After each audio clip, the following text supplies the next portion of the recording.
Assalamualaikum warahmatullahi wabarakatuh. Sebelumnya saya hormati Prof. Najli selaku dosen pengampu pada mata kuliah pengolahan data dan pemodelian geofisika. Nah, di sini saya akan memperkenalkan kawan kelompok saya.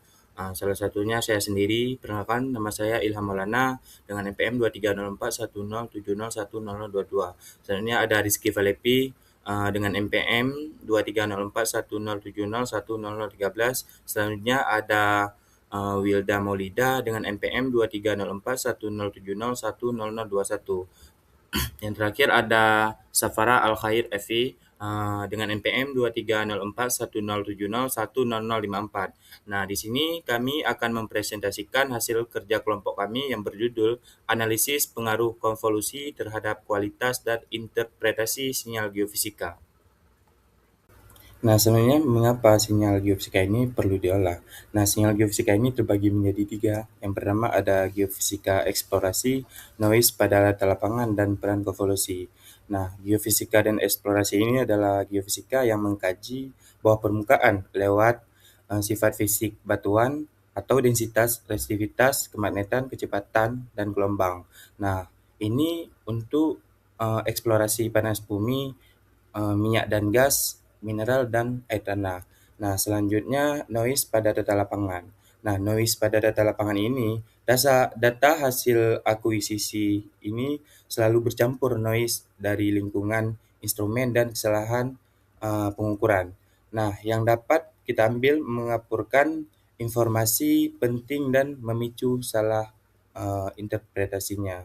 Nah, selanjutnya adalah peran konvolusi. Nah, peran konvolusi ini adalah menggabungkan sinyal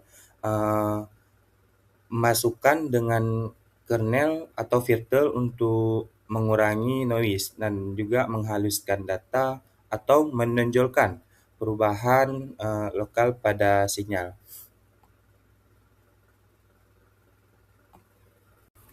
Nah, selanjutnya konteks survei pada panas bumi. Nah, mengapa survei panas bumi ini adalah penting? Yang pertama, interpretasinya tepat, menentukan identifikasi zona alterasi. Nah, struktur geologinya dan jalur aliran fluida panas. Nah, yang kedua, filter yang kurang tepat dapat menghilangkan anomali lokal penting atau justru memperbesar gangguannya. Nah, selanjutnya diperlukan kajian pengaruh konvolusi agar metode pengolahan sesuai dan interpretasi bawah permukaan lebih akurat. Nah, sinyal ini terekam hasil interaksi antara sumber gelombang dan respon struktur geologi yang dilaluinya bukan sinyal asli bawah permukaan.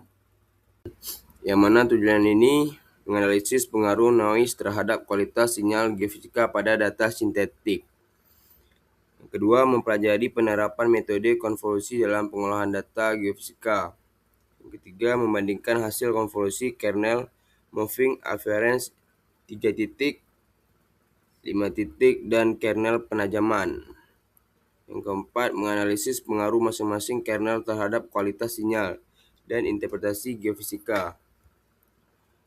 Di sini ada manfaat, yang mana manfaat ini menambahkan pemahaman penerapan konvolusi dalam pengolahan data geofisika, serta gambaran pengaruh berbagai kernel terhadap kualitas sinyal dan hasil interpretasi.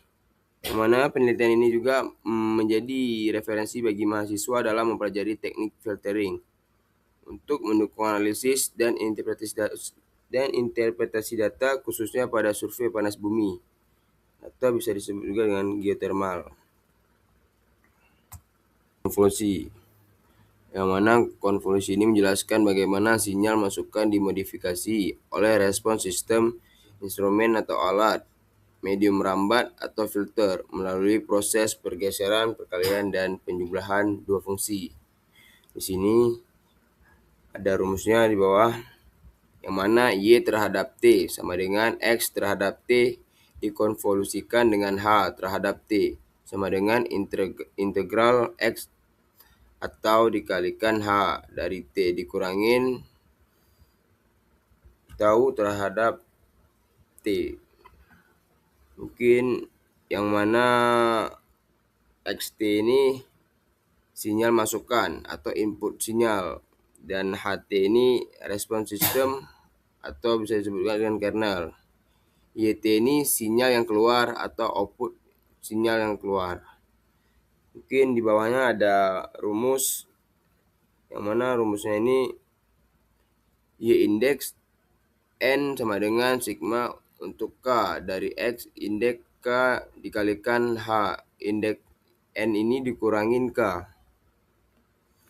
Mungkin secara sifat matematisnya ini mungkin komutatif ini X dikali H sama dengan H dikali X. Asosiatif distributif terhadap penjumlahan mendasari analisis sistem linear time invariance LTI. Sinyal noise dan konvolusi dalam interpretasi. Mungkin secara sinyal geofisika ini mungkin rekaman besar fisik atau gelombang seismik, gravitasi dan medan magnet, potensial listrik yang mempresentasikan struktur bawah permukaan. Mungkin secara noise ini mungkin gangguan tak diinginkan dari lingkungan, instrumen atau arus listrik yang dapat menutupi sinyal asli dan menurunkan kualitas data. Secara konvolusi dan interpretasi, data yang direkam, jadi hasilnya ini konvolusi hingga menghasilkan sumber dengan respon struktur geologi, dan dekonvolusi membantu mengembalikan respon asli lapisan batuan bawah permukaan. Sekian. Perkenalkan, saya Wilda Maulida. Di sini saya akan melanjutkan presentasi kami mengenai pendekatan dan data sintetis. Nah, untuk pendekatan penelitian sendiri, kami menggunakan studi kasus berbasis data sintetis, yang artinya sinyal yang kami analisis bukan hasil rekaman langsung di lapangan, melainkan data buatan yang sengaja dirancang menyerupai karakteristik sinyal geofisika asli. Pendekatan ini sendiri dipilih karena memungkinkan kami mengamati secara langsung bagaimana karakteristik sinyal berubah akibat noise dan akibat penerapan filter konvolusi tanpa terganggu oleh kompleksitas data lapangan yang sebenarnya. Dan selanjutnya itu untuk data sintetik yang digunakan dapat dilihat pada slide. Komponen persamaan ini memiliki 3 komponen penting, yaitu komponen pertama dengan periode 40 yang merepresentasikan pola regional atau tren besar dari sinyal. Dan komponen kedua itu dengan periode 10 yang merepresentasikan variasi lokal, yaitu detail-detail kecil yang biasanya merepresentasikan struktur geologi dangkal. Dan komponen ketiga NT atau noise acak yang sengaja ditambahkan untuk mensimulasikan gangguan yang biasa terjadi saat akuisisi data di lapangan. Dan seluruh sinyal ini dibangun pada 100 titik indeks pengukuran dari T sama dengan 1 hingga 100. Pada penelitian ini digunakan 3 jenis kernel konvolusi untuk membandingkan efek penyaringan sinyal. Kernel pertama sendiri adalah moving average 3 titik yang berfungsi untuk menghaluskan sinyal sekaligus mempertahankan detail lokal. Dan kernel kedua sendiri itu ada moving average 5 titik yang memberikan penghalusan lebih kuat sehingga lebih efektif dalam menekan kebisingan, namun dengan risiko mengurangi detail sinyal. Dan kernel ketiga itu ada moving average 5 titik yang merupakan inti penanjaman yang digunakan untuk menonjolkan perubahan lokal atau transisi tajam pada sinyal. Dan ketiga kernel ini diuji untuk melihat perbedaan karakteristik hasil filtering dan menentukan metode yang paling sesuai dalam merekonstruksi sinyal asli. Nah, pada slide ini menunjukkan perbandingan antara sinyal bersih dan sinyal yang telah terkontaminasi noise. Pada gambar 1 ditampilkan sinyal bersih yang merupakan hasil superposisi dua komponen periodik, yaitu komponen berperiode panjang yang merepresentasikan tren regional, serta komponen berperiode lebih pendek yang merepresentasikan variasi lokal. Dan selanjutnya pada gambar 2, sinyal yang sama ditambahkan noise acak untuk mensimulasikan kondisi data lapangan yang sesungguhnya. Penambahan noise ini menyebabkan sinyal menjadi lebih fluktuatif dan tidak teratur, sehingga pola asli sinyal menjadi lebih sulit dikenali secara visual. Dan perbandingan kedua grafik ini menunjukkan secara jelas bagaimana noise dapat menutupi karakteristik sinyal geofisika yang sebenarnya. Oleh karena itu, tahap filtering menjadi sangat penting untuk menekan pengaruh noise dan mengembalikan bentuk sinyal mendekati kondisi aslinya.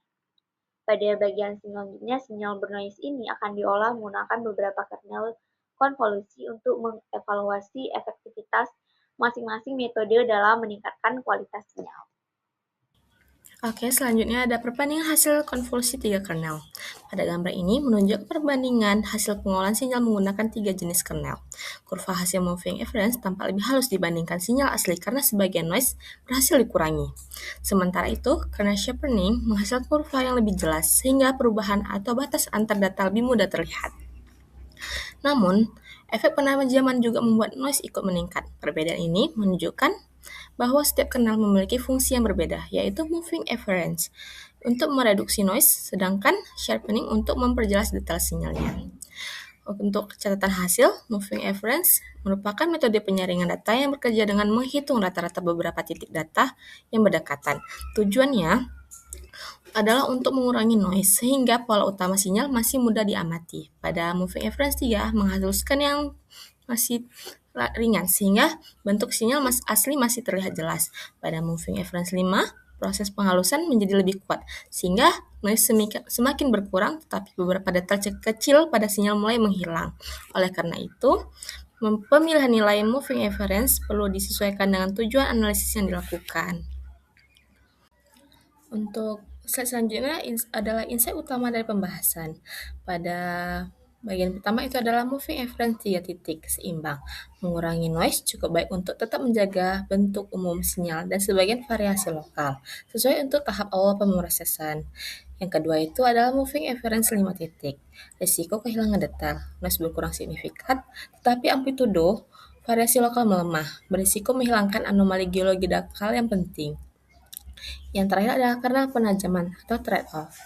Transisi dan batas sinyal lebih jelas, namun noise terus turun diperkuat berguna untuk menonjolkan batas struktural, bukan reduksi noise. Oke, untuk pemilihan kernel harus disesuaikan dengan tujuan interpretasi agar informasi geofisika esensial tidak hilang dalam pemrosesan pengolahan data. Oke, untuk slide terakhir adalah kesimpulan. Yang pertama ada pemilihan kernel harus tepat sasaran. Guna filter menggunakan penghalus untuk pola regional dan reduksi noise. Penggunaan filter penajaman untuk menyoroti data atau batas lokal. Yang kedua itu adalah eksplorasi metode lanjutan. Uji kombinasi filter frekuensi, low pass, high pass, dan band pass, atau dekonvolusi untuk hasil pengolahan sinyal yang lebih optimal. Yang ketiga itu adalah validasi dengan data lapangan. Perlu pengujian lanjutan pada data sungguhan survei panas bumi agar hasil dari data sintetik ini representatif terhadap kondisi wilayah nyata. Oke, sekian dari kelompok kami. Mohon maaf jika banyak kesalahan. Wassalamualaikum warahmatullahi wabarakatuh.